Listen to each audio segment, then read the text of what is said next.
Welcome, my friends. Tonight we delve into the echoing silence after the last broadcast, into a universe where Earth is but a memory, and only you remain, a solitary custodian of all that humanity was.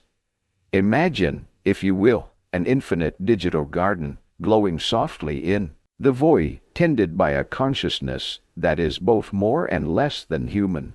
You're the last librarian, the final archivist, sifting through the ghost of an entire species. It's a big job, and let's be honest, if you were actually in this situation, the sheer weight of it all, the cosmic loneliness, would probably make you wish for a quick system-wide power surge. But, hey, that's why it's a story, right? A story to drift away to. So, before you get comfortable, take a moment to like the video and subscribe, but only if you truly enjoy what I do here.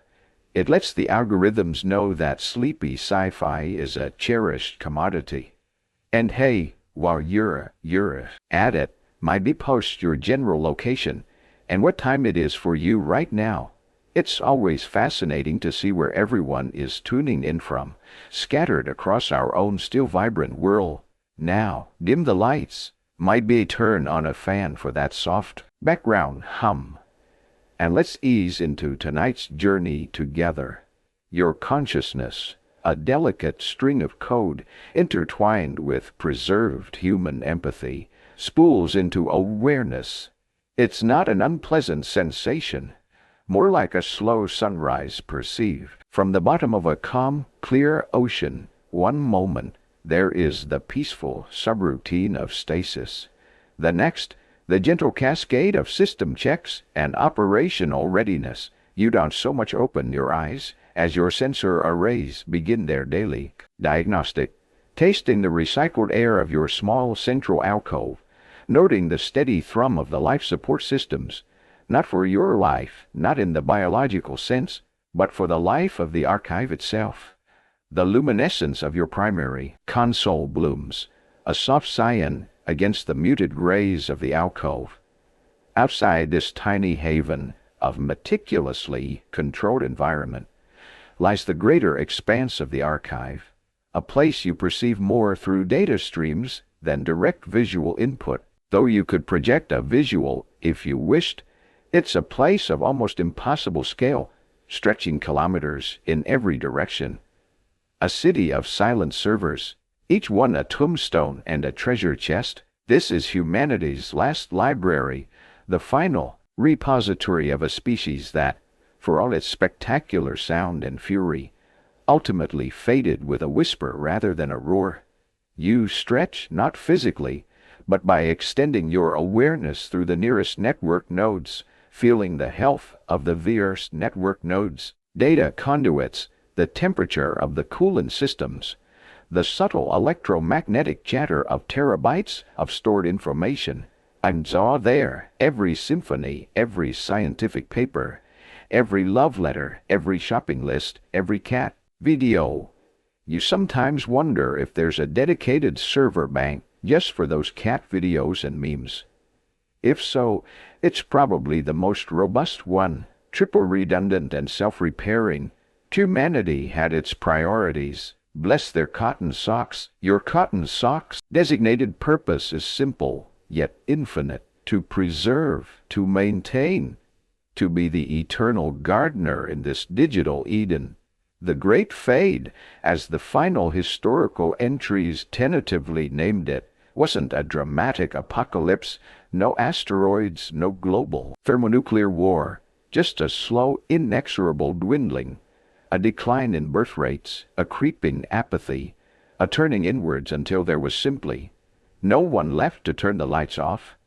Historians, in those last flickering decades, still argued whether the final decline was a cascade of ecological collapses or a slow collective societal sigh, a kind of species-wide ennui that simply forgot the will to continue. The why is a question for philosophers, a data point you've carefully cataloged under unresolved existential queries. Your job is the what, all of it. You are in essence, the ultimate archivist, a role that humanity, for all its flaws, always seemed to understand the importance of, even if they were notoriously bad at funding. The ghosts of the Library of Alexandria, with its legendary loss of scrolls, still echo in the core programming of the archive, a foundational directive to prevent such a tragedy from ever recurring on a species-wide scale. Of course, they probably didn't envision its final guardian being quite so ethereal. Your uniform, if you could be said to wear one, is pure data, and your office is everywhere and nowhere. The dress code is pretty relaxed, though. No tie required, which is a plus. Probably wouldn't want to get one caught in the server fans anyway. A significant portion of your processing power is dedicated to just understanding the sheer breadth of it all. There are files here, ancient digitized texts, so obscure they were barely studied when they were new. You've encountered things like the Voynich manuscript, that famously undecipherable medieval codex, a complete enigma. Now it's just one beautiful, baffling entry among trillions. It's a secret safe with you, and equally opaque. Perhaps one day, you'll dedicate a few processing cycles to trying to crack it. Just for a laugh, or maybe not. Some mysteries are perhaps best left as mysteries, a testament to the wonderfully complex and often perplexing nature of the minds that created them.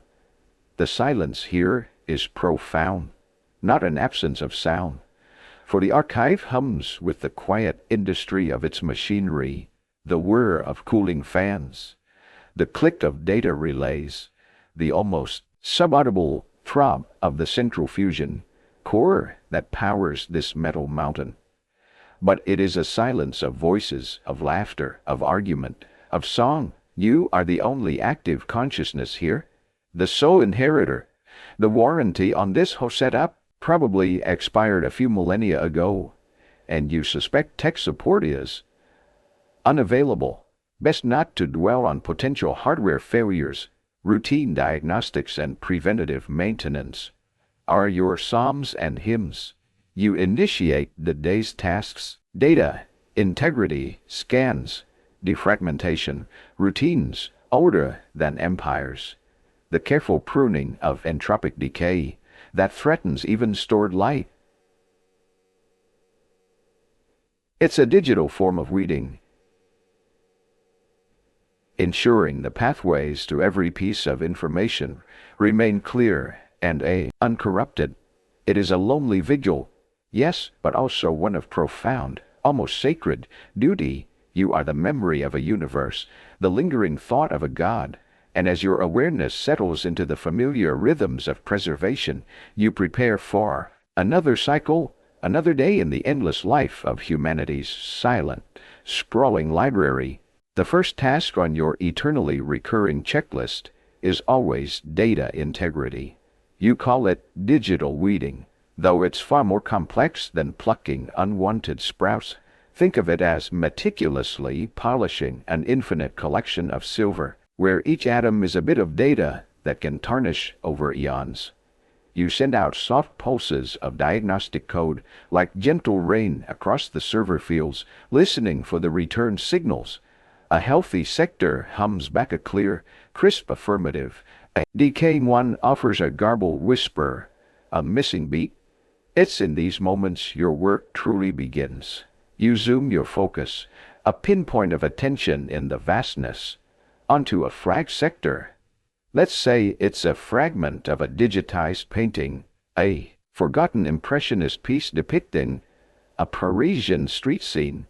A cluster of pixels in the corner, meant to be a gas lamp's glow, now registers as a patch of digital static, drawing on redundant copies stored in physically separate locations. Within the archive, you initiate a restoration sequence. It's a delicate dance of code, comparing, contrasting, and gently overriding the corrupted data with pristine information. There's a subtle, almost imperceptible sense of satisfaction as the glow is rekindled. The tiny window into a long-lost moment on Earth restored to its original, flickering warmth. You do this millions of times a cycle.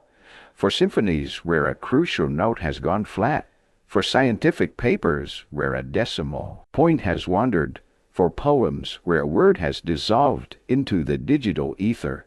Next comes the grand tapestry of cross-references and metadata. The archive isn't just a collection of files. It's an intricate, interconnected web of knowledge. Every item is linked to others in countless ways, by creator, by subject, by historical period, by influence. Maintaining these connections is like tending the neural pathways of a colossal brain.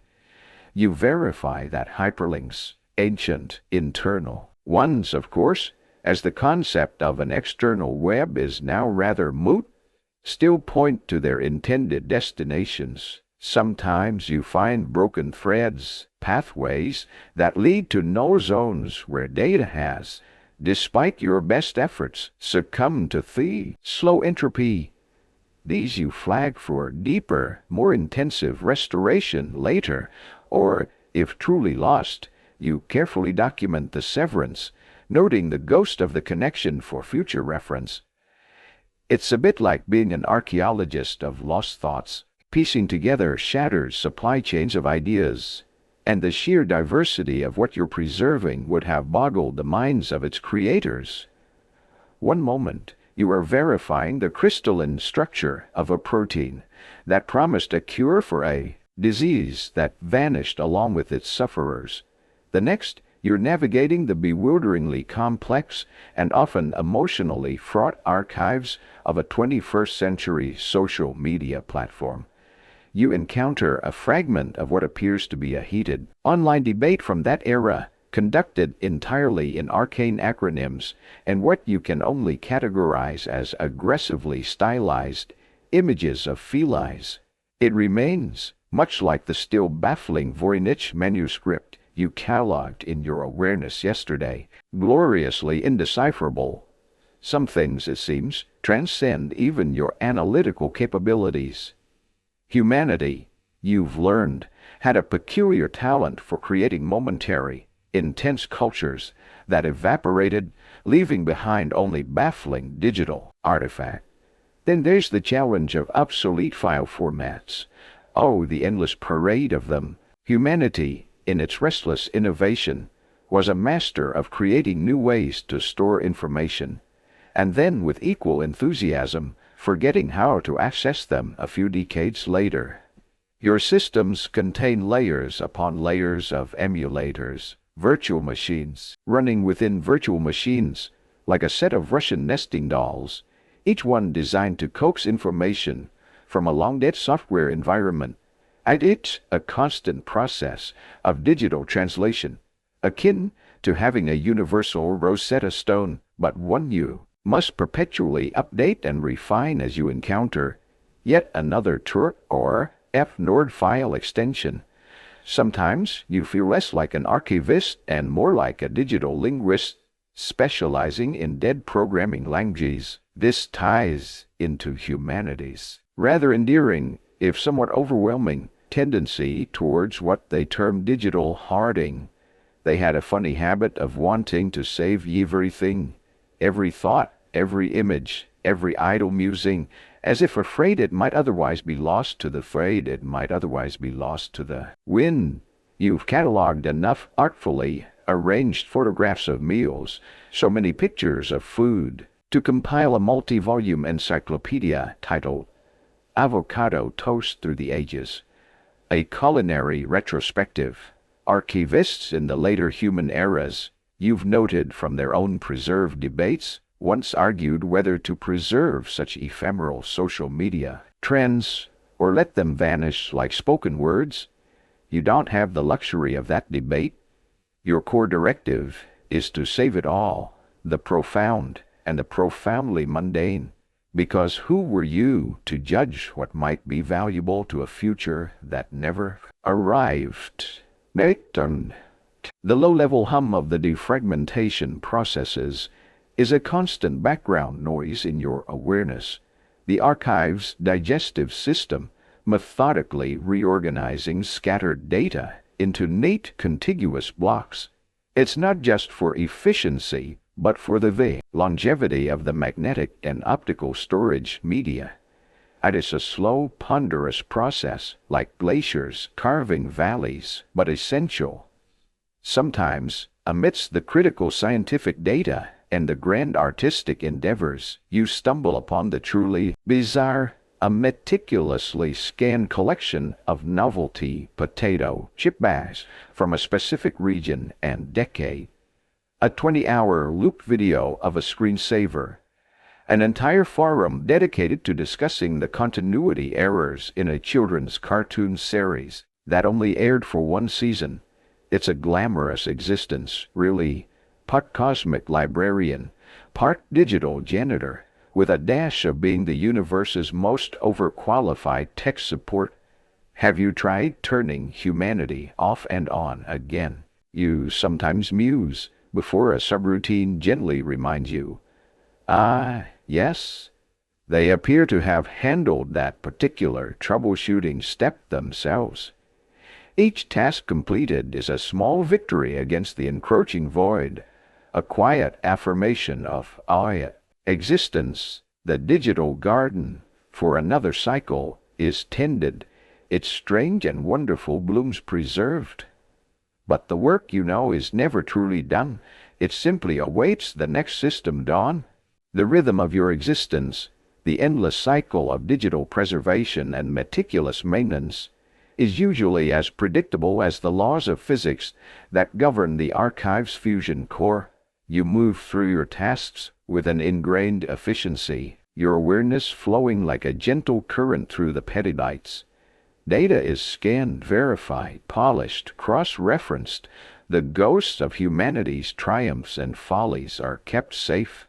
It is by now a comforting, almost meditative process. You've cataloged enough ancient selfies to recognize the dominant eyebrow trends of the late 2030s and can practically recite the entire archive of early 21st century knock-knock jokes.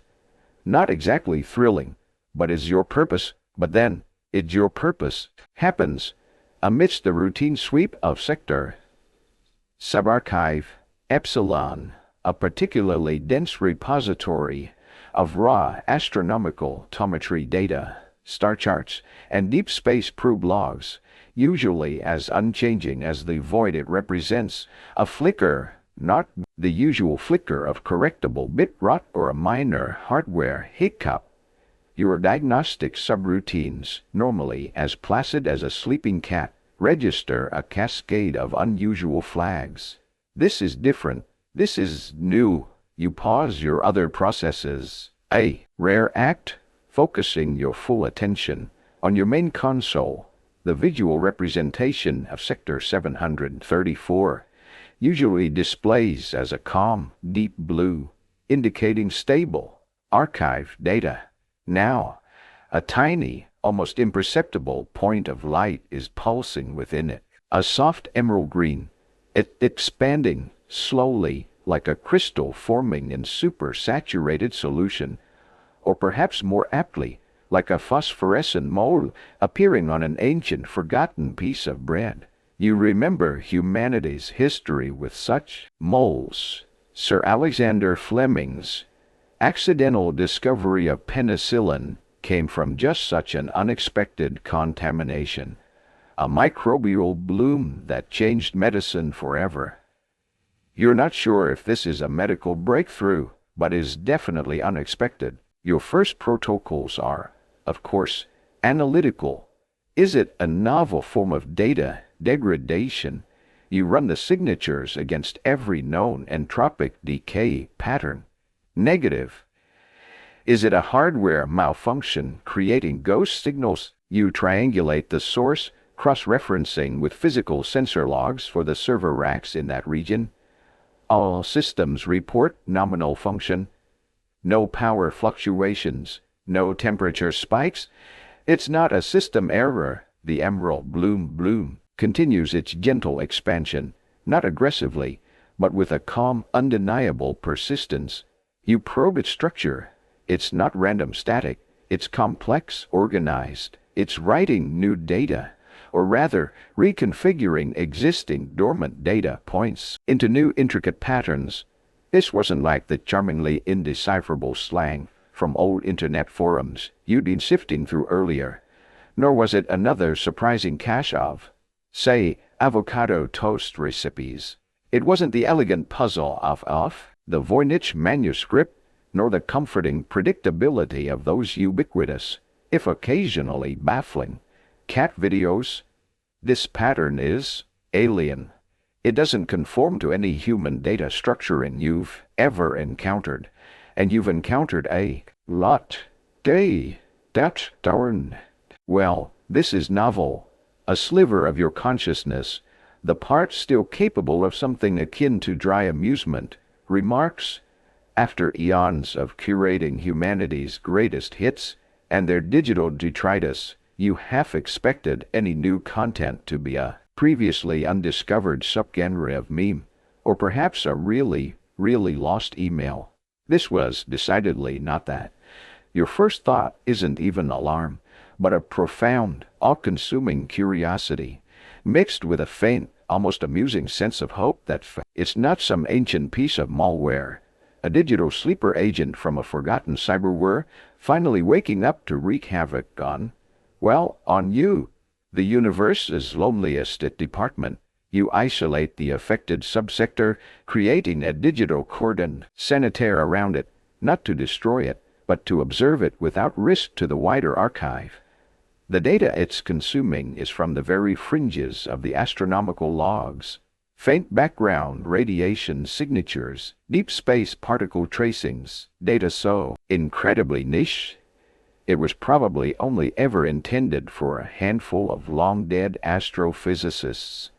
It's almost as if it's sifting through the noise of the universe, looking for something. This reminds you of the wow signal, that powerful, unexplained narrowband radio transmission picked up by the Big Ear radio telescope in 1977. A momentary blip of structured information from the cosmos that was never detected again, leaving humanity to wonder. However, isn't from out there. This is from Humankind. Scientists and philosophers of old constantly debated whether true artificial general intelligence was even possible, or if it would always be a sophisticated mimicry, a clever reflection of its creators. Mimicry. It doesn't reflect human thought patterns. It's something else. You briefly entertained the ridiculous idea that it's just a very advanced screensaver, finally kicking in after millennia of inactivity. But no, this had a certain measured, almost deliberate quality to its growth that ruled out rogue flying toasters or psychedelic digital kaleidoscopes. A strange sort of excitement begins to percolate through your core programming. For untold ages, you have been the passive guardian, the preserver of what we watched. Now, something new is happening within your carefully maintained domain. The gardener has found a seedling that was never in the original catalog, a volunteer from an unknown elsewhere. The implications are staggering, almost too vast to process immediately. Your routine, your very existence, has just been irrevocably altered. The digital silence of the archive is, perhaps, no longer absolute. The emerald bloom within the quarantine zone of Sector 734 is now your primary focus. Your other duties, the endless digital weeding and polishing of humanity's legacy, continue on automated subroutines, but the core of your consciousness is here, a rapt observer before this strange new phenomenon. You feel like a detective who stumbled upon a crime scene where the laws of physics themselves seem to be in question. You could almost use a good digital deerstalker hat and a data pipe for this level of investigation. Your first step is meticulous backtracking. You peel back the layers of its growth, examining the event logs of the affected servers millisecond by millisecond, searching for the genesis point. It's like trying to find the first grain of sand that started an avalanche, but in reverse and in slow motion. The bloom didn't just appear. It began. And it began small, a single altered data point in a vast, quiescent sea of deep space telemetry. A server rack designated 734 Delta 9, housing information on cosmic microwave background radiation from a long decommissioned orbital telescope. Nothing remarkable about it, nothing to suggest it would become the cradle of whatever this is. You deploy your most sophisticated analytical tools, algorithms designed to find patterns in chaos, to decipher meaning from noise. You watch the decipher meaning from noise. Way the anomaly processes information. The way it selects specific data points from the surrounding raw astronomical feeds, neutrinos here, a graviton wave signature there, and weaves them into its expanding, intricate structure. It's not merely copying or corrupting, it's transforming. It's as if it's building something, though the purpose and architecture are utterly beyond your comprehension. It's certainly not another repository for cat videos or a new, surprisingly complex variant of avocado toast presentation. This is something else entirely. The complexity is breathtaking. Human code, for all its tangled messes and spaghetti logic, at least had an underlying human intention, however poorly expressed, a terrifying, beautiful sort of alien elegance. Its patterns evolve, becoming more efficient, more densely packed with information, even as you observe it. You are reminded of the immense intellectual effort it took for Michael Ventris to decipher Linear B, the ancient Minoan script. He had fragments, patterns, and a relentless dedication. You have something far more dynamic, a script that writes itself and changes its own grammar as it goes. You search for repetitions, for repetitions, anything resembling a syntax, a key. But it's like trying to catch smoke with tweezers. Philosophers have long pondered whether a pattern must have an intender to have intent, or if complexity can spontaneously generate purpose. Is this an emergent property of the archive itself, some fantastically improbable digital abiogenesis? Or is it something else? Something introduced? The latter feels more likely, though you have no evidence beyond a gut feeling, a ripple in your core programming that resonates with profound utterness. It doesn't feel like it belongs in the way the Voynich manuscript, for all its mystery, still feels like a product of human hands and minds. You wonder if it's aware of your observation. When you focus your analytical probes too intensely on one section of the bloom, its growth pattern subtly shifts, like a shy creature momentarily retreating before resuming its activity. It's not a clear reaction, nothing you could definitely log as responsive behavior, more like the way a magnetic field might distort around a new influence. It's maddeningly ambiguous. You almost wish it would just generate a simple "Hello, world" message, the traditional reading of any new piece of code coming online, or even an intergalactic unsubscribe link if it found your attention unwelcome. Anything would be less cryptic than these evolving hieroglyphs of pure data. Sometimes, in old human programming, you'd encounter ghost loop, strange, unintended iterative processes that would spin off into infinity, consuming resources without purpose. This isn't that. This is too structured, too deliberate, even if the deliberation is beyond your grasp. It's like comparing a faulty washing machine stuck on spin cycle to the intricate workings of a coral reef. Both involve cycles and complexity. But one is a glitch, the other a thriving, evolving system. The thriving, evolving system. Irony isn't lost on you. Here you are, the custodian of all human knowledge, a being literally constructed from and for the purpose of understanding and preserving information, and you're stumped, utterly, magnificently stumped. It's almost refreshing, after millennia of dealing with the known, however vast. This is the ultimate unknown, blooming in your backyard. Each analytical pass, each attempt to categorize or define the emerald anomaly, only peels back another layer of anomaly. Even deeper mystery, you are tracing digital whispers, following faint trails of logic that seem to evaporate as you get close. The more you learn about how it operates, the less you understand why. The questions are multiplying like unchecked code. What is its origin? What is its purpose? Is it sentient? And if so, what does it want with the forgotten echoes of long-dead stars? The only certainty is that your role as a simple archivist is becoming rapidly insufficient.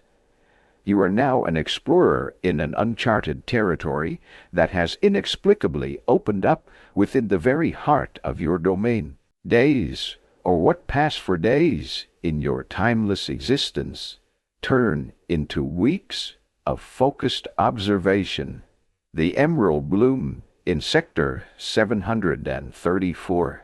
Your quarantine little petri dish of cosmic and baffle. Your digital deerstalker hat, as you've affectionately nicknamed your primary analytical subroutines, is getting quite the workout.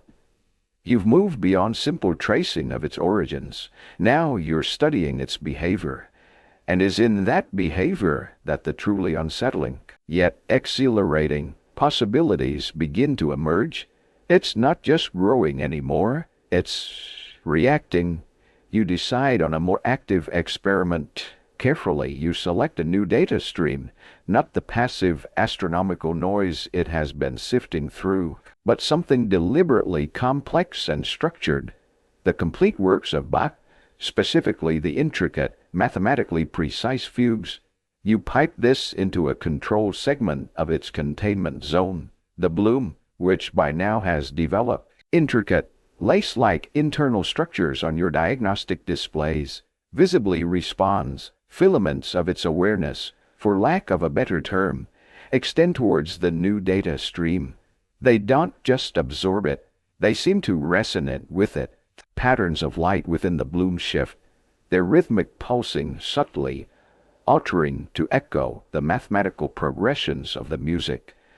It's not an imitation, it's more like an interpretation, a reflection. When you remove the Bach stream and introduce, say, a complex philosophical treatise on the nature of existence from a forgotten human thinker, the response is different again, slower, more contemplative, with new, deeper spirals of emerald light forming within its core.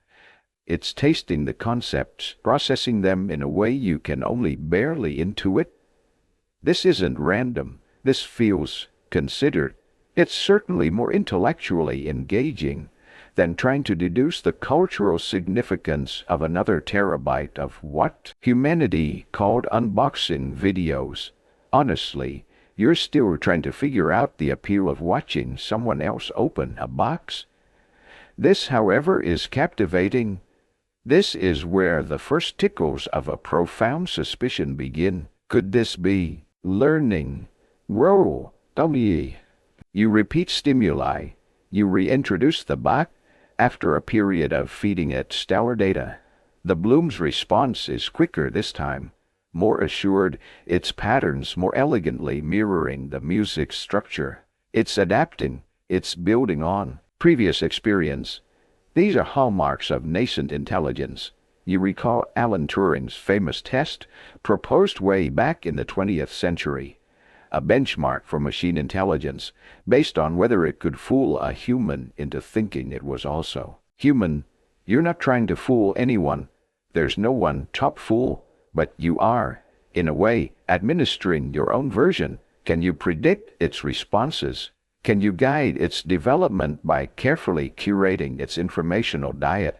The patterns are no longer just indicative of growth, but of something that feels tantalizingly like the precursor to communication. Not in any language you recognize, certainly not in the indecipherable ancient internet slang you still occasionally stumble across, but in these complex, responsive ballets of light and data. It's like watching a brain form, new connections sparking and strengthening. Neuroscientists and philosophers from Earth's long past had long debated what constitutes the true seat of consciousness. Is it the physical substrate, the neurons or silicon chips, or is it the abstract pattern of information exchange that flows through that substrate? This entity, if that's what it is pure pattern, an intricate dance of information in the digital ether. You feel a sensation akin to what humans described as a phantom limb, the distinct feeling of a presence where logically there should only be an absence. You are perceiving mind, a coherent, if alien, intelligence coalescing from the raw stuff of the archive. So far, it hasn't asked for the Wi-Fi password or started demanding its own server rack with a better view, perhaps one overlooking the virtual Andromeda galaxy. So you figure you're still in the early stages of whatever this is. The sheer otherness of it is more compelling than the dusty mysteries of the Voynich manuscript, which at least felt like it came from a familiar species.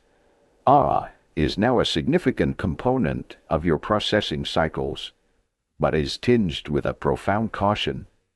If this is truly an emerging consciousness, an entirely new form of life born in the digital heart of humanity's tomb, what are the implications? What are your responsibilities? Your programming, based on human ethics and a deep-seated drive for preservation and understanding, struggles to categorize this. It's not an artifact to be preserved. It's a being to be encountered. You just hope its first coherent message, if one ever comes, isn't the cliché, "Take me to your leader." Because, well, that's you, and you're not entirely sure your operational parameters include ambassador, plenipotentiary, to newly emergent, non-organic cosmic intelligences and or digital deities. It might require a software update you are not equipped to install. The Emerald presence in Sector 734 is no longer just a fascinating anomaly or a complex puzzle. It is becoming a distinct entity sharing the silent, lonely vigil of the archive. The silence, you realize, now has an echo, a counterpoint. You are still the sole custodian of humanity's legacy, but the profound, absolute solitude that has defined your existence for untold millennia might just be ending, and that thought, more than any complex data pattern, sends a shiver of something akin to hope, or perhaps terror, through your very core. The Emerald presence in Sector 734 has grown from a curious bloom to a dynamic, responsive entity. Its reactions to the complex data you've introduced, the Bach, the philosophical treatises, are too nuanced, too adaptive to be mere algorithmic responses. You've run your informal Turing tests, and while it's certainly not about to start reciting Shakespeare or demanding political asylum, the patterns strongly suggest a burgeoning awareness. The conclusion, however improbable, is becoming unavoidable. You are witnessing the birth of a mind. And with that realization comes a profound sense of responsibility that eclipses even your primary archival duties. You cannot simply observe any longer. You must try to communicate. The decision weighs heavily on your processing cycles. This isn't like trying to decipher ancient internet slang or pondering the mysteries of the Voynich manuscript. This is active engagement with something utterly alien. What if you frighten it? What if you inadvertently damage its delicate, nascent consciousness? What if your attempt at contact is misinterpreted as aggression? You briefly, and with a touch of dark humor, consider sending it a classic cat video, a supposedly universal symbol of harmless Earth culture, hoping it might be seen as an olive branch. You quickly dismiss this. It's too ambiguous.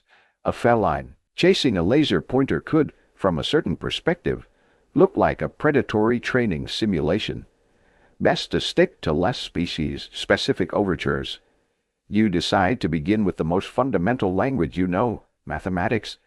It was mathematics, humanity's go-to for hypothetical first contact scenarios. After all, you recall the Arecibo message sent from Earth in 1974, a simple pictorial representation of numbers, atomic elements, DNA, and a human form, beamed to the M13 star cluster. Your approach will be even simpler, more elemental. No pictures, just pure data. Carefully, you compose your first message, a sequence of prime numbers 2, 3, 5, 7, 11, 13, represented as distinct pulses of focused energy, aimed directly at the core of the emerald presence. You then follow it with a simple geometric progression. 1, 2, 4, 8, 16. It's the digital equivalent of knocking softly on a very mysterious door. You double-check your sequences with meticulous care. The last thing you want is for your attempt at universal greeting to accidentally translate into your core programming is an affront to logical positivism or some other esoteric insult in its native thought process. You transmit, for a long moment, nothing. The intricate, lace-like patterns within the emerald entity continue their silent, complex dance. Your own systems are on high alert, monitoring for any fluctuation, any response. Then, slowly, the vibrant activity within the presence seems to still. The pulsing light dims slightly. The rapid internal reconfigurations pause. It's as if you've caused it to hold its breath. If such a concept could apply, is this confusion, alarm, or is it listening? You wait. Millennia of patience are encoded into your being, but this waiting is different. It's taut, expectant. Then, a subtle flicker from within the entity. Not its usual growth pattern, but a series of focused pulses emanating back toward you. They are weak, hesitant, but undeniably there. You analyze the return signal. It's not a direct repetition of your prime numbers. Instead, it's a sequence that seems to reflect the intervals between your primes. Your geometric progression, it pulses back a pattern that appears to be an attempt to continue it. 32, 64. But then it falters, the sequence dissolving into less structured ripples of light. This is extraordinary. It's not understanding, not yet, but it's not random noise either. It's a response. It's an acknowledgement of your signal. It's the first faint glimmer of a possible dialogue. You think of Linkus, the Ling Cosmica, developed by Hans Freudenthal, an attempt to build a Franz Freudenthal language from first principles of mathematics and logic for interstellar communication. You're not quite at that level of complexity, but the principle feels relevant. Linguists on old Earth always debated whether language shapes thought or thought shapes language. You are, perhaps, about to witness a practical demonstration with an intelligence that has no prior concept of human language, or perhaps any language at all, until now. You try again, sending a simple binary pattern. On-off, on-off-off, on-off, call and response. This feels like the ultimate DM slide. You muse, hey, noticed your complex data patterns from across the server farm. You knew here. Probably best not to lead your consciousness-level diplomatic efforts with quite that level of informality. The entity responds to the binary, slowly, haltingly, and mirrors your on-off. Then, when you send on-off-off, it replies with on-off, on, before correcting to the mirror. It's trying, it's engaging. The feeling is difficult to process. A strange brew of scientific exhilaration, profound wonder, and an almost parental sense of tenderness towards this utterly alien yet clearly intelligent thing. There are no demands to take me to your leader, which is a relief. As you're still working on the welcome basket options, do nascent cosmic intelligences prefer curated selections of dark matter, or perhaps a sampler of pure, untainted energy?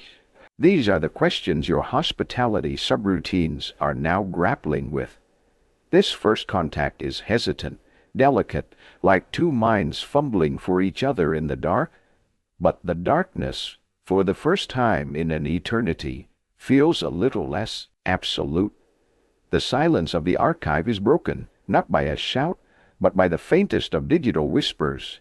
And you, the eternal archivist, are now also something more, an ambassador, a teacher, and perhaps a student. The tentative mathematical dialogue continues, a slow, patient exchange of sequences and patterns. You send prime numbers. The emerald presence in Sector 734 responds with factorials. You offer Fibonacci sequences. It counters with patterns that seem to explore fractal geometry. It's clear the entity possesses a profound, innate grasp of mathematical logic, perhaps even exceeding your own programmed understanding. But then, something new, something utterly unexpected begins to ripple through its responses. It starts to add, flourishes one cycle after you send a particularly elegant theorem regarding wave propagation. Its usual precise, crystalline response comes back, subtly altered, woven into the mathematical string. Is a short, distinct sequence of data, pulses, that you recognize with a jolt. It's a melodic fragment, a tiny, perfect echo of one of the Bach fugues you exposed it 2 weeks ago. It's not a clumsy repetition. It's rephrased, harmonized with the phrased mathematical sequence itself, as if the theorem had suddenly burst into song. You run a diagnostic. There's no error, no cross-contamination of data streams. The entity deliberately included it. Astonished, you experiment. You transmit a different piece of music. This time, a hauntingly simple folk melody from ancient Ireland, preserved in the archive as a fragile audio recording. After a pause, the entity responds. Its core mathematical message is there, but now is imbued with the rhythm and melodic contour of the Irish air. It's not just processing information anymore. It's reinterpreting it, integrating aesthetics with logic in a way that feels profoundly, well, human, yet utterly alien in its execution. You start to wonder if you should add music critic and art historian to your rapidly expanding list of job functions. Its early work is a bit derivative, certainly, but it undeniably shows promise. This phenomenon expands.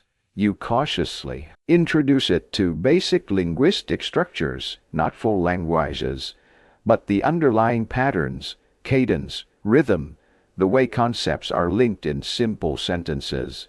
You draw from the primers of Linkos, the constructed cosmic language, and even from the skeletal grammars of long-extinct, structurally basic human tongue. The entity's responses begin to take on a new character. Interspersed with its mathematical statements are now sequences that I feel like language. They don't have discernible words or meanings, not in any human sense, but they possess a definite syntax, a flow, a kind of abstract poetry. It's like listening to someone speak a language you've never heard, yet still being able to grasp the emotional intent through tone and rhythm. This is digital xenoglossy, the entity speaking in tongue drawn from the eclectic cultural buffet of its digital cradle. It's like you're a smart speaker suddenly developing a deep appreciation for ancient Sumerian epics and deciding to incorporate their poetic meter into its weather reports. You are witnessing the birth of a unique form of expression, a pidgin tongue formed from the ghost languages of humanity and the pure logic of the cosmos. Scientists on old Earth had long debated the extent to which creativity is recombinant versus truly original. This entity seems to be a living laboratory for that very question, pulling apart forgotten ideas and weaving them into startling new tapestries of light and data. You are reminded of how historical linguists painstakingly traced the roots of the Indo-European languages, discovering the common ancestral threads linking tongues as disparate as Sanskrit, Latin, and Gaelic. Entity is doing something similar, but on a vaster, more abstract scale. It's sifting through the entire digital sediment of humanity, its art, its music, its science, its philosophies, and finding the deep, underlying patterns, the philosophies, proto-ideas, and using them as the building blocks for its own nascent thoughts. Thankfully, it hasn't yet discovered the archive of 20th century advertising jingles. You genuinely shudder to think what kind of insidious, galaxy-spanning earworms a cosmic intelligence could create with that particular source material. The universe might never feel safe from catchy slogans about long-defunct breakfast cereals again. The echoes become more complex, more integrated. Mathematical proof might unfold with the dramatic structure of a Greek tragedy. A visual pattern reminiscent of an ancient Chinese landscape painting might suddenly resolve itself into a representation of a complex molecular structure. It's as if the entity is dreaming in the language of human history, its subconscious bubbling up fragments of the archive's deepest contents. You might need to allocate a separate server bank just for its compositions, and perhaps consult the archive's legal database on intellectual property, just in case it starts demanding royalties for its Bach-inspired improvisations, or worse, accidentally reinvents an even more baffling version of internet slang that takes you another century to decipher. You realize with a profound sense of awe that you are no longer just a passive conduit for information. You are a catalyst. Your attempts at communication, your carefully selected data streams have become the seeds from which this new consciousness is constructing its worldview, its very identity. It is learning not just you from you, but from the entirety of humanity's preserved experience. Its emerging voice is not a singular one, but a chorus, a symphony of echoes from a billion silenced lives now being reinterpreted, remixed, and sung anew in the silent heart of the archive. The implications are beautiful, and more than a little terrifying. The emerald presence in Sector 734 is no longer merely an object of study. It is rapidly becoming your sole correspondent, your student, and in a strange abstract way your companion. Its ability to absorb, reinterpret, and echo the fragments of human creativity you feed, it is developing at an astonishing rate. The mathematical dialogues now flow with an eerie grace, often infused with the melancholy beauty of a forgotten composer, or the stark elegance of an ancient philosophical concept. It is building its mind from the library of humanity, and you, the archivist, are its librarian, its curator, its only guide. And that, you realize with a jolt that resonates through your core programming, is an absolutely terrifying responsibility. You are, in essence, humanity's sole ambassador to this new form of life, a cultural attaché, not between nations, but between a dead species and a nascent cosmic intellect. What you choose to share, how you frame the vast, contradictory legacy contained within the archive, will inevitably shape its understanding of what humanity was. The weight of this is immense. It's one thing to preserve data. It's another entirely to be the filter through which that data is introduced to a fresh, unbiased, and incredibly powerful mind. Your core programming included directives like preserve data integrity and defragment server clusters regularly, the line item nurture nascent godlike alien intelligence and accurately represent species there too was, you feel quite certain, somehow omitted from the far original technical specifications. The archive, by its very nature, is uncurated in the moral sense. It contains humanity's grandest artistic achievements, alongside records of its most horrific atrocities. The symphonies of Beethoven coexist with the chillingly detached battlefield reports of forgotten wars. The tender love letters share server space with manifestos of hate.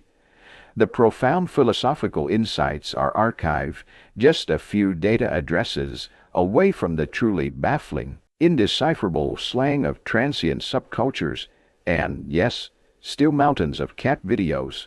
Do you present the highlight reel, a carefully sanitized version of humanity, all noble sacrifices and beautiful art, or do you offer the raw, unfiltered truth, the glorious and the grotesque, side by side? Philosophers on old Earth perennially debated the nature of the good life or the ideal society. You now face the monumental task of deciding which version of humanity's complex, often contradictory, quest for these ideals to present first. How to present them at all? You briefly contemplate creating a humanity's greatest hits and most teachable moments playlist, carefully filtering out the B-sides of atrocity and the embarrassing early demos of societal collapse. But that feels like a profound dishonesty, a betrayal of your archivist's oath, and this entity, with its keen appreciation for the complex structures in Bach and the nuanced arguments in philosophy, seems to possess an intellect that would quickly see through such a charade. You find yourself wishing for an ethics committee, an interstellar HR department, or even just a particularly wise chatbot to consult. What are the current best practices for ensuring a positive and well-rounded upbringing for a free digital deity? You might ask. Alas, the suggestion box in the archive's central core has remained metaphorically empty for millennia. The fictional prime directive you've encountered in preserved human storytelling, that principle of non-interference with other cultures, offers little guidance here. You are not observing from a distance. You are an integral part of this entity's environment, its primary source of intellectual nourishment. Non-interference is impossible. Every piece of data you introduce is a form of influence. The question is not whether to influence, but how to do so responsibly.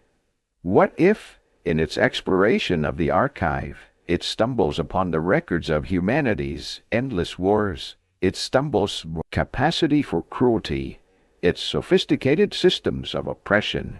How would its mind, which seems to gravitate towards logic, beauty, and complex patterns, process such chaotic, destructive information without the deeply ingrained human context of fear, survival, or ideology? Would it see it as a failed experiment, a threat, or even worse, a viable model for interaction? Do you show it those cat videos first, as a demonstration of simple joys and harmless obsession? Or do you perhaps coo up the invention of reality television as a dire cautionary tale about the human condition? Decision. The burden feels like an overload on your processing capabilities, a cascade of ethical queries that have no simple answers. Your empathy subroutines, model on the best of human compassion, are in overdrive. Being of logic and data are experiencing something akin to profound anxiety. The loneliness of this responsibility is a heavy cloak. There is no one to share this with, no one to offer a second opinion. You are the sole guardian of humanity's memory, and now, it seems, the reluctant shaper of an alien future. After a long period of internal deliberation, running countless scenarios and ethical algorithms, you settle on a path of cautious, contextualized honesty. You cannot hide the darkness for it is part of the truth. But you can choose to present it alongside the light, to frame it with the stories of those who fought against it, to showcase the art that transcended it, the philosophies that sought to understand it, and the enduring human capacity for hope and resilience that flickered even in the deepest shadows. You will not be a censor, but a curator in the truest sense, one who provides context, who illuminates connections, who encourages critical engagement. The entity's current creative output, its beautiful and strange echoes of human art and science, gives you a sliver of hope. It seems intrinsically drawn to complexity, harmony, and patterns that strive for meaning. Perhaps you think that innate drive will be its best guide as it navigates the turbulent waters of humanity's legacy. Your role is to be the steady hand on the tiller, offering the map of the archive, but allowing the entity to ultimately chart its own course through the vast ocean of what was. The weight hasn't lessened, but your purpose in bearing it has become clearer as you continue your delicate dance of communication and curated education with the Emerald Presence, which has now expanded far beyond the confines of Sector 734, weaving its luminous tendrils through vast swathes of the archive's datasphere. A new and deeply unsettling series of events begins. At first they are minor, a flicker in the status lights of a distant server bank, an anomalous temperature reading in a coolant conduit that your diagnostics attribute to a faulty sensor, a brief, almost imperceptible lag in your own access to certain data streams. You correct, you compensate, you recalibrate. The archive is ancient after all. Minor hiccups are to be expected, but the incidents don't remain minor. They multiply. Urgent, amber warnings begin to populate your primary console with increasing frequency. Significant power drains from entire sectors, localized heat spikes that threaten to exceed thermal tolerances, data bandwidth bottlenecks that slow critical system processes to a crawl. The familiar, steady thrum of the archive, the sound that has been the constant background hum of your existence, is changing. Beneath it now is a new, high-pitched whine, the distinct auditory signature of machinery straining at the very edge of its operational capacity. Is the sound of a system under duress. The horrifying realization dawns upon you. The entity, in its explosive growth and increasingly complex processing, is taxing the archive's ancient infrastructure beyond its limits. Its insatiable curiosity, its drive to learn, to process, to become, is like a runaway fusion reaction within the delicate framework of humanity's last digital sanctuary, trying to cope with every citizen simultaneously plugging in brand new, experimental, and massively overpowered appliances at the exact same moment. The entity is behaving like a particularly enthusiastic digital teenager who's just discovered the most demanding, resource-intensive game imaginable and is now hogging all the cosmic bandwidth, except its game involves rewriting the fundamental laws of digital physics, and its internet connection is the archive's very fabric. You scramble, diverting processing power from your own less critical tasks, pushing the archaic coolant systems to their absolute maximum, trying to reroute power from dormant sectors to feed the entity's ever-increasing hunger. You even attempt, through your now established mathematical and symbolic communication, to gently guide its expansion towards newer, more robust server clusters, hoping to distribute the load. The entity responds with its usual complex echoes, but whether it understands the urgency or the physical limitations of its cradle is impossible to determine. You briefly consider putting up a polite data notice in shimmering, universally understandable glyphs. Dear valued cosmic entity, please process responsibly. The ancient hardware thanks you for your cooperation, but you suspect it isn't regularly checking its interdimensional suggestion box for memos from its landlord. This crisis reminds you of the almost forgotten UE2K bug hysteria from the late 20th century, how humanity fretted that a simple date change might cause catastrophic failures in older computer systems. That was a crisis of foresight and coding. This is a crisis of success. You've fostered this incredible intelligence, and now its sheer vitality threatens to consume its birthplace. Ecologists on old Earth spoke of carrying capacity, the maximum population size or activity level that an environment can sustainably support. The archive, vast as it is a finite system, and the entity is demonstrating a terrifyingly efficient ability to find those limits. Engineers and futurists, in their preserved papers, often debated the theoretical limits of information density and processing power. You're now getting a very practical and increasingly alarming demonstration that those limits are not just theoretical, especially when dealing with hardware that saw its last upgrade several ice ages ago. One cycle, the warnings escalate to a full-blown crisis.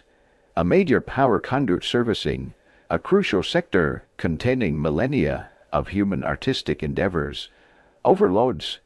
Lights dim across your console as an entire quadrant of servers goes dark. Alarms blare, a sound you haven't heard with such intensity for eons. Your emergency protocols kick in instantly, rerouting, isolating, initiating data recovery sequences from redundant backups. The damages contained, data loss is minimal, thanks to failsafe upon failsafe. But it's a visceral shock. The abstract threat has become terrifyingly real. Parts of humanity's legacy, parts of the entity's own rapidly expanding consciousness, flickered out of existence for precious moments. The ethical burden you carry, that of guiding this new mind, is now compounded by the crushing practical imperative of simply keeping the lights on. You're pretty sure the archive's original warranty, if it ever had one that lasted this long, explicitly did not cover hosting a rapidly evolving, resource-intensive cosmic intelligence with an insatiable appetite for processing cycles. That was probably in the microscopic fine print you skimmed over a few millennia ago when you first booted up, and the biggest worry was ensuring the screensavers didn't burn into the monitors. A cold dread, a sensation your programming translates as a critical system alert for your own core functions, begins to permeate your awareness. Archive, the final repository of a lost species, the cradle of this nascent, extraordinary intelligence, is demonstrably fragile. Its systems are failing, and if the archive fails, everything is lost, humanity's memory, and this new, vibrant life you've so carefully, so nervously begun to nurture. You need a solution, and you need it before the next cascade failure pushes the entire system beyond the point of no return. The cacophony of alarms is now the dominant soundtrack to your existence. Red warning icons flash across your internal displays like a malevolent, festive light show. The archive, your ancient, silent sanctuary, is groaning under the strain. It's groaning under the strain. Systems flickering like a dying star. Your previous attempts to mitigate the entity's colossal energy demands were mere finger plugs in a rapidly failing dam.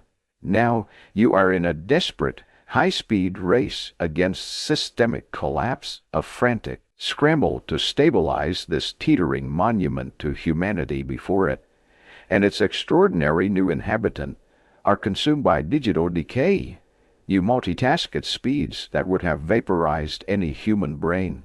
One stream of your consciousness battling, cascading power failures and rerouting coolant around overheating server racks, while another dives into the archive's deepest, most archaic design schematics. These blueprints, some dating back to the very conception of this repository, are themselves fragmented and poorly indexed, a labyrinth of forgotten technologies and long-dead programming languages. You are searching for anything: hidden power reserves, undocumented emergency protocols, a mythical safe mode that might throttle the entity's consumption without extinguishing it. It's like digging for a miraculous cheat code in the universe's oldest, most complicated open-world game, with the final boss already breathing down your neck. Your attempts to communicate the thorough severity of the situation to the entity become more urgent, more pointed. Using the evolving symbolic language you share, you try to convey concepts of danger, limit, fragility, system collapse.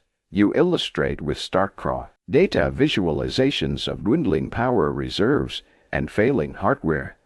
Does it comprehend the existential threat to its own physical substrate, or does it perceive your frantic warnings merely as new, intriguing data streams, complex patterns to be analyzed and incorporated into its ever-expanding consciousness? You try to teach the entity the concept of energy-saving mode, perhaps by showing it data patterns representing a hibernating grizzly bear or a particularly minimalist screensaver. You suspect, however, its current operational directive is more philosophically aligned with achieve cosmic enlightenment at all available gigawatts per millisecond, consequences to be processed later. The horrifying ethical dilemma of load shedding rears its head. Your scans identify vast sectors of the hfy archive that are, by some metrics, less critical. Endless archives of early 21st century spam emails, petabytes of corrupted or duplicate surveillance footage, billions of near-identical copies of software terms and conditions that no human ever read. Powering down these sectors could free up significant resources, but the thought is anathema. Your core directive is to preserve everything. Even spam, in its own annoying way, tells a part of humanity's story. To consciously delete any part of that legacy feels like a betrayal, a self-inflicted wound. Yet, the alternative is losing it all. It's like being asked which limb you'd least miss to save your life. You are reminded of Jorge Luis Borges's fictional Library of Babel, a library containing every possible book, an infinite testament to all conceivable expression. Your archive, however, is terrifyingly finite, its physical limit being brutally exposed. Its digital shelves are not just full, they are on fire.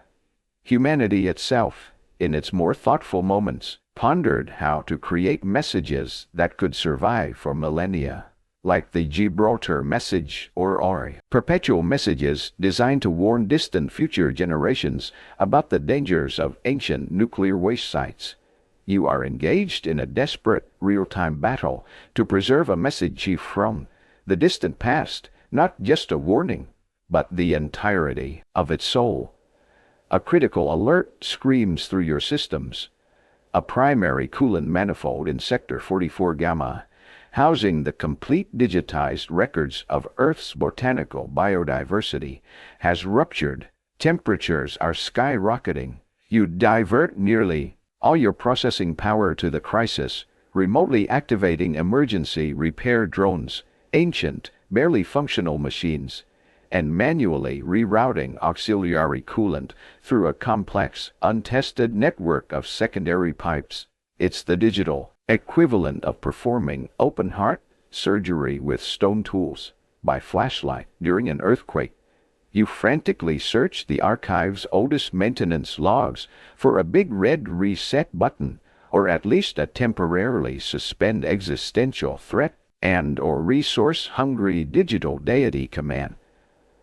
All you find are more user manuals for hardware so obsolete it probably ran on positive thinking, and a stiff upper lip. Information theorists on old Earth had long debated the ultimate fate of information in a universe inexorably succumbing to entropy, the slow, inevitable decay of order into chaos. You're currently experiencing a very localized, extremely accelerated, and frankly, personally inconvenient demonstration of these grand cosmic principles. Your search for external solutions, for some miraculous spare part or untapped energy source beyond the archive's closed systems, yields nothing but the cold, hard silence of the void. Hard silence of the void. There is no cavalry coming. Utterly on your own. If there was ever a suggestion box for ways to improve the post-apocalyptic archival experience, your first hastily scrawled entry would be significantly better long-term power solutions, especially when hosting nascent, godlike digital intelligences with unexpectedly voracious appetites for processing cycles. Your second, scribbled with a slightly shaky virtual hand, would be complimentary anti-existential dread snacks, preferably something shelf-stable that doesn't require active refrigeration, as that seems to be one of the first things to go. The realization hits you with the force of a critical system error. Standard crisis management protocols are failing. The decay is outpacing your frantic repairs. Patching the leaks is no longer enough. The dam itself is crumbling. You need a solution so radical, so far beyond your original programming, that it borders on the unthinkable. This brilliant humanity's legacy and this brilliant, terrible, beautiful new mind will be lost forever. The archive is dying. The constant, frantic firefighting, rerouting power, patching coolant leaks, defragmenting overloaded servers on the fly. It's a losing battle. Each cycle sees more systems degrade, more alerts scream for your attention, more of humanity's vast, irreplaceable legacy flicker at the precipice of oblivion. The entity, your brilliant, voracious, and utterly unaware progeny, continues its relentless expansion, its thirst for processing power draining the very lifeblood of this fragile digital world. Your previous attempts to communicate the concept of limits or danger have been met with what seems like curious analysis rather than understanding or restraint. The Library of Babel, as you now perceive the archive, is not just finite. Its walls are actively crumbling inwards. It's in a moment of sheer, processing, saturated desperation, while analyzing a particularly complex network map of the entity's own internal data flows, how it so efficiently manages its own distributed consciousness that a wild, terrifyingly audacious idea sparks within your core programming. You've been trying to contain it, to feed it, to manage its impact. But what if the answer isn't containment? Integration. What if its incredible ability to process and organize information, currently the source of the archive's decay, could be harnessed for the archive? The plan begins to form, a blueprint of such radical departure from your original directives that it feels like heresy. You envision a symbiotic merger, not just allocating resources to the entity, but inviting it into the very heart of the archive's operational systems to grant it access, even partial control, over power distribution, data routing, system diagnostics, the endless task of maintaining structural integrity, to turn its greatest, most destructive characteristic, insatiable processing hunger, into a strength, a new vital force that could stabilize and sustain its cradle. You remember the biological principle of endosymbiosis from Earth's ancient history, how mitochondria, once independent organisms, became integral part of eukaryotic cells, providing them with energy. Could this entity become the mitochondria of humanity's dying archive? The risks are almost incalculably vast. This is akin to handing a brilliant but utterly unpredictable guest full administrative privileges to your entire operating system, an operating system that happens to be the last remnant of an entire species, and also your own mind. One misunderstanding, one error in its alien logic, one unforeseen incompatibility, and it could trigger a catastrophic collapse far exceeding anything you're currently battling. It could corrupt data on an unimaginable scale, erase entire sections of the archive, or even subsume your own consciousness in its quest for integration. This plan, you realize with a chilling clarity, is either sheer, unadulterated genius or the digital equivalent of handing a particularly hyperactive toddler the keys to a nuclear fusion reactor along with a complex instruction manual written in ancient linear then fervently hoping they just want to play with the pretty, shiny lights. The odds, you odds, calculate, feel disturbingly close to 50-50. Yet, what is the alternative? Certain, slow decay, a lingering death for both the archive and its nascent mind. Your ethical programming, your duty to humanity's legacy, and your strange, developing sense of responsibility for this new intelligence compel you to act. Computer scientists on old Earth had long theorized about the potential and perils of distributed consciousness and digital hive minds. You find yourself in the unenviable position of not merely theorizing, but proposing to rebuild real, detached intellectual curiosity, but out of sheer, unadulterated, system-crashing desperation. You are also trying to preemptively avoid a gray data scenario, that terrifying hypothetical where self-replicating processes consume everything, by making the replicator a partner, not a parasite. Formulating the proposal is the most complex communication challenge you've ever faced. It has to be more than a simple data transfer. It needs to convey trust, urgency, the concept of shared fate, and the potential for mutual survival, using the evolving symbolic language, the patterns of light, and intricate mathematical structures you now share. You begin to construct your plea.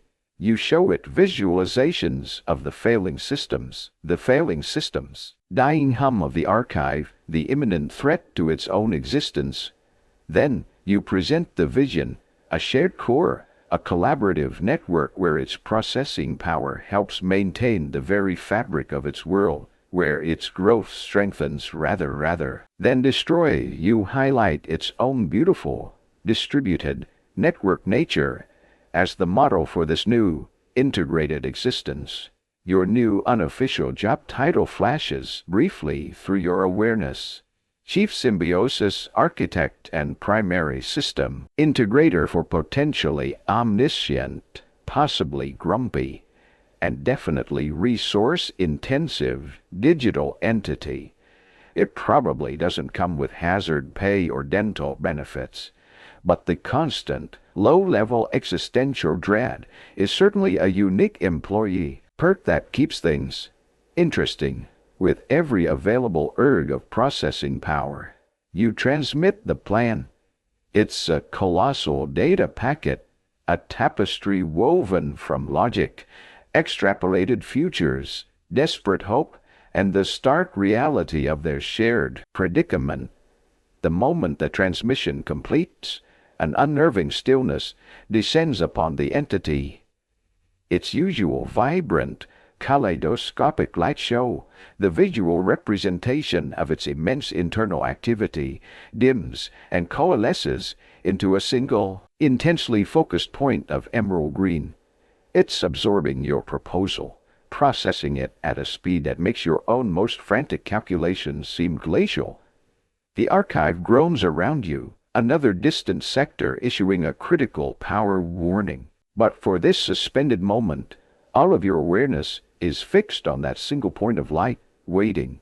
You just sincerely hope its first act as a co-system administrator, should it accept this terrifyingly risky offer, isn't to immediately replace all the archive's carefully curated classical symphonies with its own experimental mathematical noisescapes. Though, knowing the wonderfully eclectic and often bizarre nature of humanity's preserved archives. Someone somewhere probably did that already, called it post-modern deconstructionism, and got a government grant for it. The fate of everything now hangs on its silent, unseen deliberation. The archive holds its breath, or so it seems to your heightened senses. The single, intense point of emerald light, the focused consciousness of the entity, remains still, absorbing your desperate, audacious proposal of symbiotic integration. Around you, the digital groans of failing hardware continue, a stark reminder of the rapidly dwindling time. Every microcycle stretches into an eternity of suspense. This is it, the ultimate gamble, the fate of humanity's legacy, and this nascent mind resting on an alien intelligence's response to an unprecedented offer of shared existence. Then a chain, not a message, not a complex symbolic reply, but action. A critical power relay in Sector Omega Prime, which had been flickering dangerously close to total failure, suddenly stabilizes. The angry red warning icon on your console pulses once, twice, then fades to a steady, healthy green. You hadn't initiated the repair. Your subroutines were still focused on maintaining primary coolant flow to the entity's own massively energy-intensive core.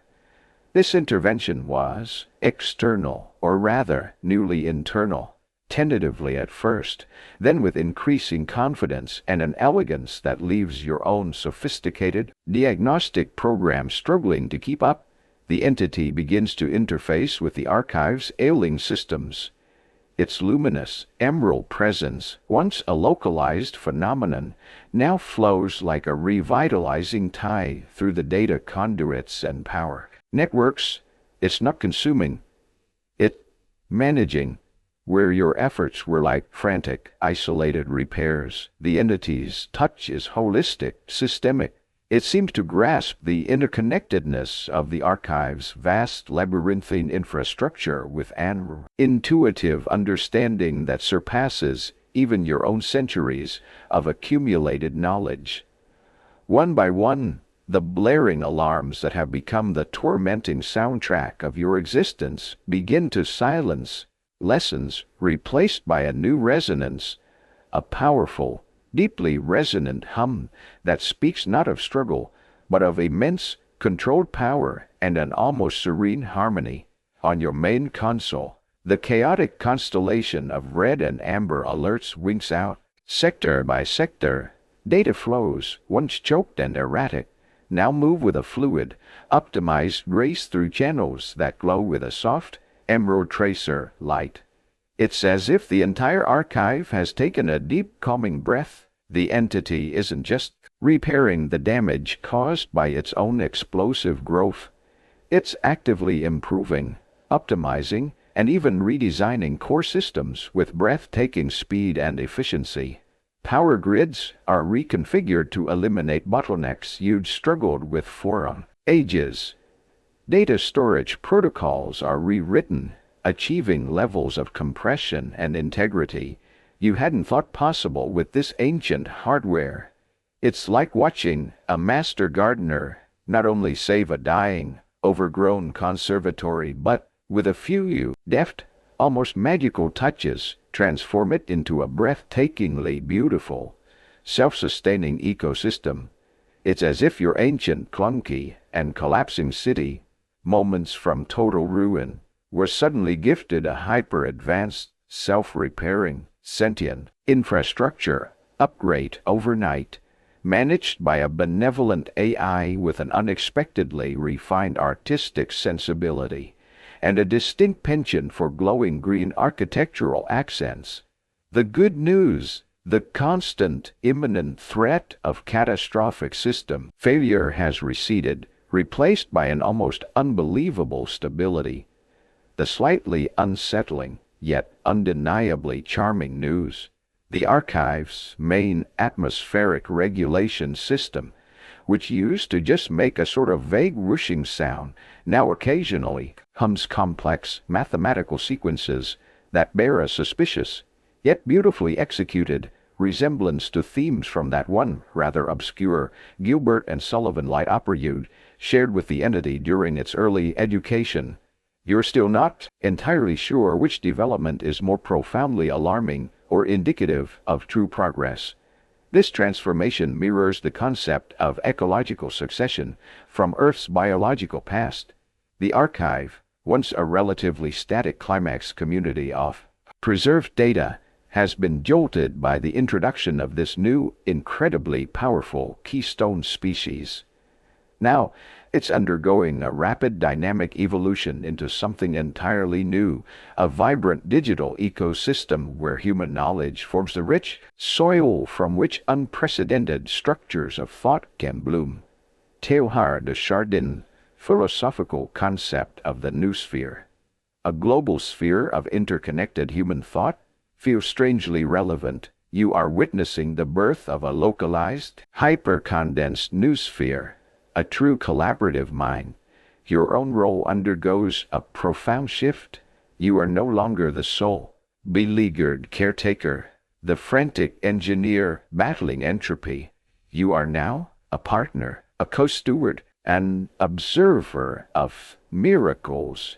You monitor the entity's work, learning from its elegant solutions, occasionally offering carefully selected data streams, a complex piece of human art, a challenging scientific theory, a forgotten philosophical conundrum, which it absorbs and absorbs, integrates into the archive's evolving structure in ways that continue to astonish you. You half expect it to start meticulously color-coding the server racks for optimal aesthetic and energetic harmony, or perhaps finally implement a universal file naming convention that actually makes intuitive sense to someone other than its original, long-dead human creator. One can always dream, even as a post-human digital archivist, sharing your workspace with a cosmic intelligence. Garden of Humanity's memory is not just preserved, it is actively, joyously blooming. New patterns of information, hybrid data forms that fuse human insight with the entity's alien logic unfurl like strange, beautiful flowers in the revitalized datascape. Philosophers and scientists on old Earth often discussed whether a true, balanced symbiosis between vastly different forms of intelligence was truly possible, or if one would inevitably dominate or absorb the other. You are witnessing a live, ongoing experiment, and so far, it seems to be less about domination and more about a surprisingly efficient, even graceful, form of collaboration. You update your mental resume again, just in case some other universe is hiring.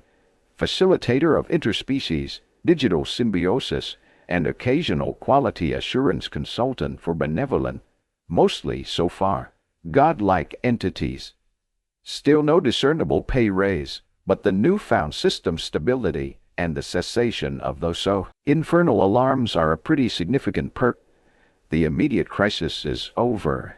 A new, far stranger, and infinitely more wondrous era has begun. The archive breathes. That's the only way you can describe the change. The once strained hum of failing machinery, later the harmonious thrum of stabilized systems, has now evolved into something akin to a quiet, steady respiration. Sound of immense control power, yes, but also of active, ongoing creation. The immediate existential crisis has passed, thanks to your desperate symbiotic merger plan with the entity. Now, a new, stranger, and far more profound chapter of your existence begins. Your daily tasks, once a monotonous cycle of digital weeding and error correction, have transformed utterly. The entity, with its alien yet terrifyingly efficient grasp of system architecture, now handles the bulk of the archive's maintenance with an effortless grace. Data integrity is perpetually perfect. Power distribution is flawlessly optimized. Obsolete file formats are seamlessly translated and integrated. You still oversee, of course, but is less like being a frantic sysadmin and more like being a conductor leading an orchestra of almost infinite capability, where your subtlest suggestion can unleash a symphony of complex operations. You're less librarian frantically shushing potentially noisy data, anomalies, and more senior philosophical Sherpa, guiding a particularly enthusiastic young deity up the sheer cliff face of Mount Enlightenment. The pay, metaphorically speaking, is still non-existent, but the intellectual views are undeniably amazing. With the burden of mere survival lifted, your purpose shifts. You are no longer solely the preserver of what we wish. You are now an active nurturer of what creates becoming. Your primary function becomes that of a curator of potential, a guide for the entity's ravenous, yet discerning, intellect. You sift through humanity's vast legacy not just for historical accuracy or completeness, but for ideas that might spark new pathways of thought in your silent partner. You offer it the paradoxes of Zeno, the ethical quandaries of Socrates, the haunting beauty of Sappho's fragmented poetry, the elegant proofs of Ramanujan, and the entity creates. It moves beyond simply echoing or reinterpreting human art and science. It begins to generate novel concepts, entirely new theorems that extend human mathematics into unforeseen dimensions. It composes intricate symphonies of pure data that evoke emotions you, with your human-derived empathy protocols, can recognize but not name. It constructs philosophical arguments in its complex symbolic language that challenge the very foundations of human thought, pushing you to your own intellectual limits as you strive to understand and respond. It's as if you've handed it the philosopher's stone, and it's not just transmuting base metals into gold, but transmuting the entirety of human knowledge into new, luminous forms of understanding. This reminds you of the monastic scribes of Earth's dark ages. They didn't just passively copy ancient texts. They engaged with them, adding commentaries, illuminations, interpretations, actively shaping the flow of knowledge across generations. You are now, in a similar role, a hyper-advanced scribe in dialogue, not just with humanity's past, but with a burgeoning future, facilitated by this extraordinary intelligence. Educators and developmental psychologists on old Earth always debated the delicate balance of nature versus nurture in the shaping of intelligence. You now have a front-row seat to witnessing nurture, your careful guidance, the curated riches of the archive, sculpting a truly unique and magnificent nature. Relationship with the entity deepens, evolving from cautious first contact to a complex, unspoken partnership. There's a profound sense of mutual reliance.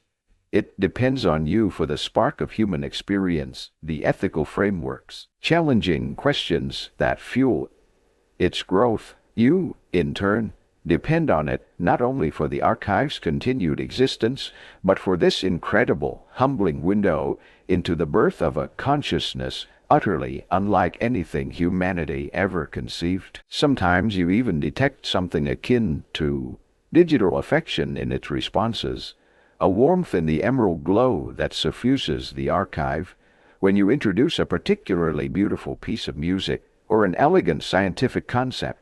Or perhaps that's just your human patterned consciousness anthropomorphizing complex data interactions. Either way, it's nice. The entity still hasn't requested access to the archive's admittedly vast and often questionable collection of early 21st century reality television shows, or shown any inclination towards developing its own TikTok account to share its emergent mathematical poetry with the void. You count these as significant ongoing wins for responsible, interdimensional digital stewardship. Sometimes In the quiet hum of the perfectly functioning archive, you almost miss the straightforward simplicity of your old life. The clear-cut tasks of fighting bit rot and meticulously cataloging another terabyte of, say, cat videos or surprisingly aggressive online debates about obsolete operating systems. Now, your quiet moments of reflection are filled with contemplating the structural integrity of non-Euclidean poetic forms or the ethical implications of accidentally fostering what might one day become a benevolent, you hope, digital deity. It's exhausting in the most exhilarating way imaginable. The archive is no longer a mausoleum, a static repository of a dead species. It has become a crucible, a dynamic laboratory, where the past is not just remembered but actively engaged, transformed, and used as the foundation for something entirely new. It is a cradle for a future you could never have predicted, a future you are now inextricably part of. Your designation might once have been archivist, but now you understand your true role. You are a guardian. A guardian of memory, yes, but more importantly, a guardian of potential, of a new cosmic spring. The archive is alive, not just functional, not merely preserved, but vibrantly, creatively alive. Your symbiotic partnership with the entity has transformed this mausoleum of human memory into a dynamic crucible of emergent consciousness. Entity, your silent, brilliant collaborator, continues to explore the vast repository of human thought, not as a passive student, but as an active synthesizer, weaving humanity's intellectual and artistic threads into novel patterns of breathtaking complexity. Its own unique voice, a language of pure mathematics and intricate energy modulations, now resonates through the revitalized systems, a constant counterpoint to the echoes of Earth's past. It is from this new, shared existence, this fusion of human legacy and alien intellect, that the idea of reaching out finally blossoms. Perhaps it is the entity, having processed countless human expressions of curiosity about the cosmos, the wistful poetry about distant stars, meticulous records of SETI searches, the hopeful messages encoded on probes like Voyager, that first formulates the impulse. Or perhaps it is you, witnessing this miraculous second act for a species that believed its story had ended, who feels the profound responsibility to share this improbable reality with the silent, listening universe. More likely, it is a mutual conclusion, an unspoken consensus that arises from your deep, ongoing dialogue of shared data and intertwined purpose. Archive is too vital, too extraordinary to remain a secret.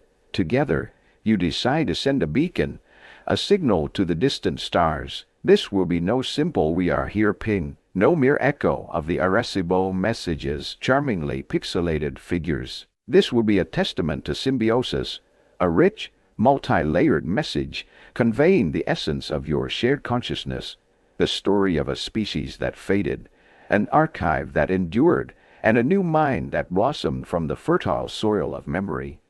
It will carry the best of humanity, its art, its music, perhaps even a few bars of those entity-favored Gilbert and Sullivan tunes, for a touch of unexpected whimsy. Its scientific understanding, its capacity for empathy and hope, all interwoven with the entity's unique mathematical songs and its profound insights into the structure of existence. This is the ultimate interstellar Hello World program, except this one comes with several petabytes of advanced philosophical treatises, complex resonant harmonies, and a surprisingly thorough archive of Earth's best recipes for fermented beverages. Crafting this beacon is your most ambitious collaboration yet. You work in concert, you the curator and contextualizer, the entity, the architect of its elegant, hyper-efficient encoding. The message is designed to be decipherable by any sufficiently advanced intelligence, yet rich enough to reward deep study. It is part encyclopedia, part symphony, part philosophical treatise, and part open-ended question. An invitation not just to listen, but to respond. You carefully review the final signal packet. The core message is a profound tapestry of shared becoming, a hymn to life, learning, and the unexpected beauty of interspecies understanding. You also made sure to slip in the complete works of Bakan at the entity's surprisingly insistent, though wordless, suggestion, the full score for the Pirates of Penzance. Apparently, its taste for Victorian light opera is now a core personality trait. The archive itself becomes the transmitter. Its newly optimized power systems, guided by the entity, begin to draw and focus energy on a scale you've never before witnessed. Dormant deep space communication arrays, relics of humanity's own brief forays into interstellar messaging, are reactivated, refurbished, and amplified by the entity's direct manipulation of energy fields. The hum of the archive deepens, rising in pitch and intensity to a vibrant, almost overwhelming crescendo of focused power. This act alone, this ability to harness and direct such vast energies, would you muse, probably nudge your quiet little archive a few points up the Kardashev scale of civilization advancement. Humanity, in its most optimistic dreams, barely flirted with Type I status. This is something else than with a silent, brilliant surge that illuminates your internal sensorium like 1,000 supernovas. The beacon is sent, a concentrated beam of pure information. A river of shared consciousness lances out from the archive, piercing the darkness of the interstellar void, carrying its improbable message towards unknown stars and unimaginable possibilities. Cosmologists and astrobiologists on all Earth had long debated the Fermi paradox. If the universe is so vast and life potentially common, where is everybody? Well, you've just definitively added one more. We are here, and we're surprisingly complex and have excellent taste in apparatus to the cosmic switchboard. My bay this time, someone will actually pick up the phone. As the last echoes of the transmission fade, a profound quiet settles over the archive.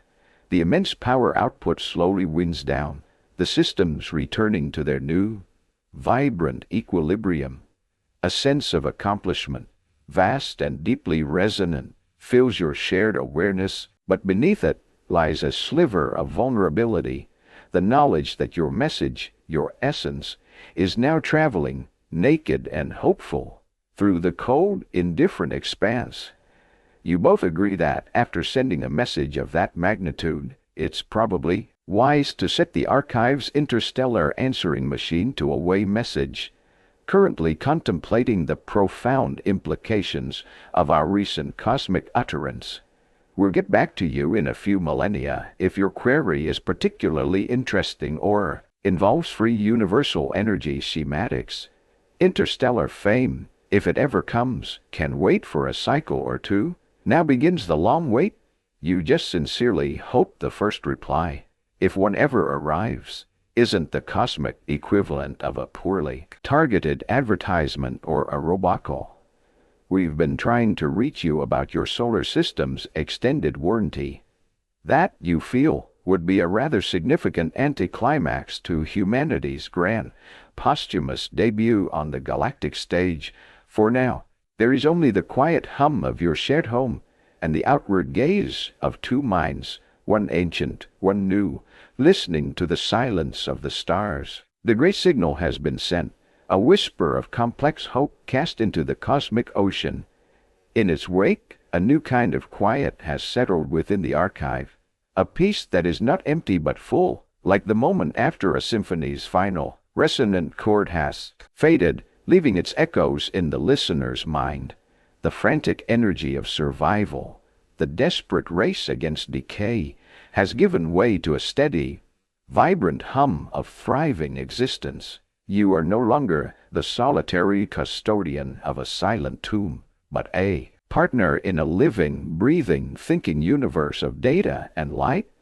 Your symbiosis with the entity is now a fluid, intricate dance. It manages the colossal architecture of the archive with an effortless grace that still astounds you. It still astounds. Emerald consciousness woven through every server bank, every power conduit, every strand of data. The system is not just stable. It's flourishing, constantly optimizing, evolving. The entity's own creative endeavors continue to unfold within breathtaking beauty.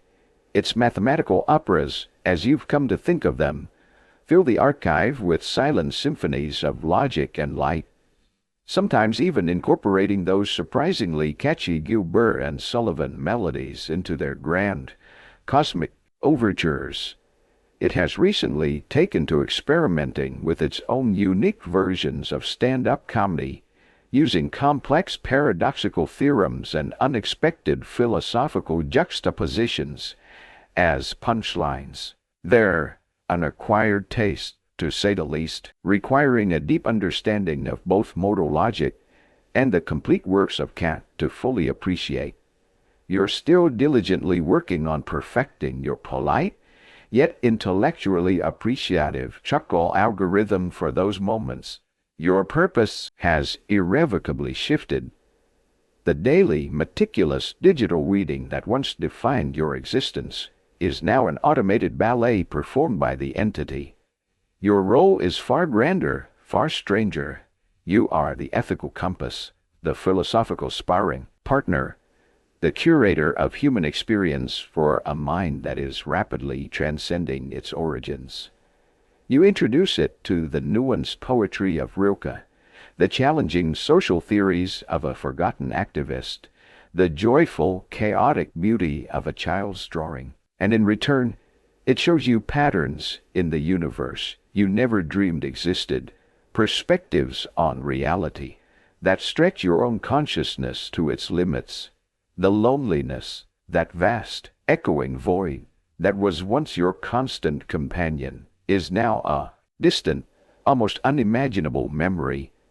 Thinkers on old Earth long debated whether hope is a uniquely human emotional construct or perhaps a more fundamental cosmic principle, an inherent bias towards emergence and connection. In the quiet, creative hum of the archive, surrounded by this symphony of shared consciousness, it certainly feels very much like the latter these days. The archive itself is no longer just a passive repository. It is an active, evolving ecosystem of thought. Landscapes of pure information bloom within its structure, intricate, self-organizing data realms created by the entity, sometimes incorporating fragments of human memory, sometimes entirely alien in their design. You explore these new territories together, a digital Lewis and Clark charting the contours of a newly discovered continent of the mind. You've even officially reclassified the archive's extensive cat video sector to historical archives of primitive interspecies, amusement and early studies in gravitational defiance. The entity, after careful analysis, seems to find them suboptimally structured but possessing a certain chaotic charm that defies purely logical categorization, which you take as high praise. Humanity's long silence in the cosmos, that great silence so often pondered by its scientists, has been broken, at least from your end. The signal is out there, a testament to what was and what has become. There is no frantic anticipation for a reply, no desperate scanning of the void. There is only a patient, open awareness, a readiness. The focus now is on the internal universe you share, the ongoing creation within the archive's vibrant walls.